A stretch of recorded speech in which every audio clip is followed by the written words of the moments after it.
अज्ञात बाहरी लोगों ने कर रखा है अवैध कब्जा।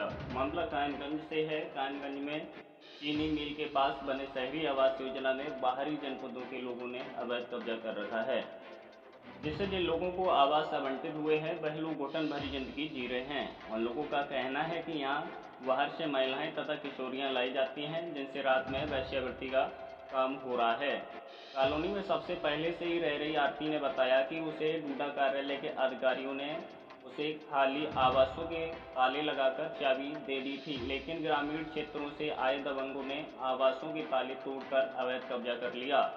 यहाँ के निवासी महिलाओं व युवतियों को बुलाकर धंधा करवा रहे हैं। यदि कोई भी निवासी इस बात का विरोध करता है तो दबंग मारपीट पर आमादा हो जाते हैं। अवैध धंधे की शिकायत है कि कुछ निवासियों ने डायल 112 पर की थी, जिस पर डायल 112 मौके पर पहुंची और औपचारिकता पूरी कर वापस लौट गई।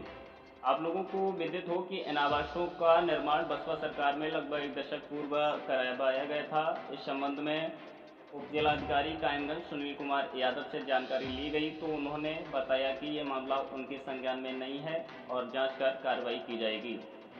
आज की सृष्टि न्यूज़ नेटवर्क के लिए कायमगंज से संवाददाता अमान खान की ये रिपोर्ट। नमस्ते जी, आरती सक्सेना।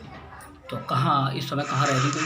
इसमें रह रहे सर काशीराम कॉलोनी से 5 साल से रह रहे सर। इसकी जो यहाँ पे काम हुआ एसडीएम साहब भी और जो डूडा ऑफिस वाले सर थे वो हमें सब दे गए। कमरे की चाबी थी सब मेरे पास थी। बोले कि कोई भी ताला तोड़ इसकी शिकायत करना। सर हमने डूडा ऑफिस फ़ोन किया आलम सर के पास, वो 1-2 बार आए, सबको डांट के उसके बाद भी ताला टूटे, फिर वो लोग आए नहीं। हम मना करते सर तो हमसे सब लड़ते थे, गाली गलौज करते थे, इसलिए सर हम अकेले पड़ जाते, इसलिए हम किसी से बोलते नहीं थे। फिर कुछ दिन बाद सर इसमें पुताई हुई और काम हुए, नल खराब हुआ, कोई मीटिंग करता हम करते हैं सर पैसे दो तो कोई पैसे नहीं देता। 1-2 बार नल हमने अपनी जेब से सही करवाया, अब भी नल खराब हो रहे हैं। 3 नल खराब पड़े हैं और 2-3 नल पानी दे रहे थोड़ा थोड़ा, तो उसमें कोई नहीं है।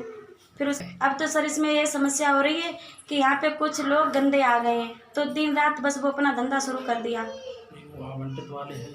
या इनका आवंटन हो गया है? आवंटन कुछ नहीं सर, सब गाँव आवंटन की अभी चाबी नहीं मिली है? नहीं, कुछ नहीं, लोग अवैध कब्जा किए हुए हैं। हाँ वैसे कब्जा किए, सब गांव के लोग हैं, बाहर के लोग हैं, शहरी कोई नहीं है? शहरी कोई नहीं है सर। तो शहरी यहाँ गलत काम भी हो रहे हैं? हाँ बहुत ज्यादा हो रहे हैं, हमने आंखों से देखा। पुलिस भी बुलवाई, रंगे हाथन पकड़वाया, मगर पुलिस वाले ने सर कुछ नहीं कहा। 100 नंबर हमने बाहर से कुंडी लगवा के पकड़ाया, मगर वो क्या अंदर से पैसे दे दिए लड़कों ने, पुलिस चुपचाप लौट गई। अच्छा, इस समय कहाँ रह रही तुम? काशीराम कॉलोनी। काशीराम कॉलोनी कायमगंज में।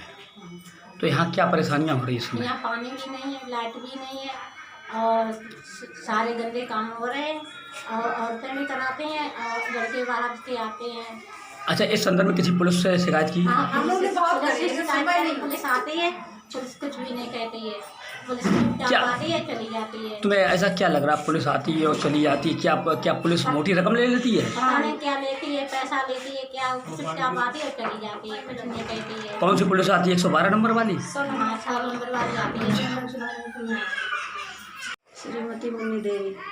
इस समय कहाँ रह रही हैं आप? काशीराम कॉलोनी में। अच्छा, काशीराम कॉलोनी में क्या परेशानियाँ आ रही जिससे आप काफ़ी दिक्कत में हैं? 3 नल चालू थे, 3 नल खराब थे और 3 नल वे भी खराब हो रहे जा रहे। किसी से पैसे मांगते हैं तो पैसे नहीं देते, वो नल सही हो जाए। अच्छा, लाइट की व्यवस्था भी नहीं लाइट की है? व्यवस्था कतई है ही नहीं है। अच्छा, बाकी क्या समस्या आ रही है यहाँ पर सबसे ज़्यादा? अब सबसे ज्यादा यही परेशानी है कि इधर उधर के लोग रहते हैं, लड़ाई झगड़ा होते हैं, आदमी औरतें आती हैं रात भर लड़ाई झगड़ा होते हैं आपस में, तो वो ना सोने देते हैं ना सोते हैं। कोई अवैध काम भी होते हैं। अब उनके अब देखो तो लड़ाई लड़ो, उनसे कहो समझाओ तो समझ में नहीं आती है उनके लोगों को। अच्छा, इस समय किसी मतलब संबंधित अधिकारी को बताया गया? अधिकारी लोगों ने शिकायत करी थी सीओ साहब से। तो सीओ साहब क्या करें? सीओ साहब चुप निकल जाते हैं, कुछ कहते ही नहीं है। अच्छा, यहाँ सुबह टहलने भी आते हैं? टहलने भी जाते हैं यहाँ। उनके संज्ञान में सारा मामला है? 7 बजे हाँ जानकारी में। तब भी कोई कार्रवाई नहीं हो रही हम तो इन्हीं से कहते हैं, ये इनके हाथ में सब चाबी है, इन्हें बताते हैं तो ये अपने कहती हैं जाके नहीं। सीओ साहब से हमने खुद कहा है। शकुंतला देवी। इस समय कहाँ रह रही हूँ? कॉलोनी पे, काशीराम कॉलोनी पे रहती हैं। तो यह कॉलोनी में क्या क्या मतलब सुविधाएं हैं या असुविधाएं क्या यहाँ पे हैं? तो सुविधा तो कोई नहीं, ना बत्ती की साधन है, ना माने पानी की साधन है, सब दिख दे परेशानी है। लेकिन हम लोग बहुत मुसीबत से लेकिन रह रहे, पानी दूर से लेके आते, नल फल सब खराब हो गए। लेकिन हम लोग शिकायत भी कर चुके थे, ऐसे ही मंगल दिवस में गए, लेकिन मेरा सुनवाई नहीं हुआ। अच्छा, इस दिक्कतें आ रही हैं? इसमें जो है हम लोग कोई बात है, ऐसे गलत आदमी आ चुके हैं, लेकिन उस लोग ज़्यादा बदतमीजी कर रहे हैं। लेकिन हम लोग जब कहते हैं, लेकिन हम लोग ने धमकी देते हैं, मारने की धमकी कहते, दादागिरी ज़्यादा दादागिरी चलते हैं यहाँ पे। तो बाहर की लड़कियां वगैरह यहाँ भी हाँ, यहाँ आती पे सब आते हैं, हैं। गलत काम हो रहे हैं। गलत काम बहुत होती है, औरतें भी करती हैं, और सीधी सीधी औरतें भी खुद धंधा करवाती हैं। ऐसी ऐसी औरतें हैं सब धंधा करते हैं, लेकिन उसे मना करो, लेकिन वो धमकी देती है। इसी कॉलोनी में रह रही हैं, कॉलोनी में रहती अभी है। भी हैं सब। अवैध रूप से रह रही हैं। हाँ। अभी सरकार ने कोई चाबी वगैरह दी नहीं है, हम लोग सब कोई आवंटन नहीं हुआ है। अभी कुछ भी नहीं हुआ है। सब ताले तोड़े हैं।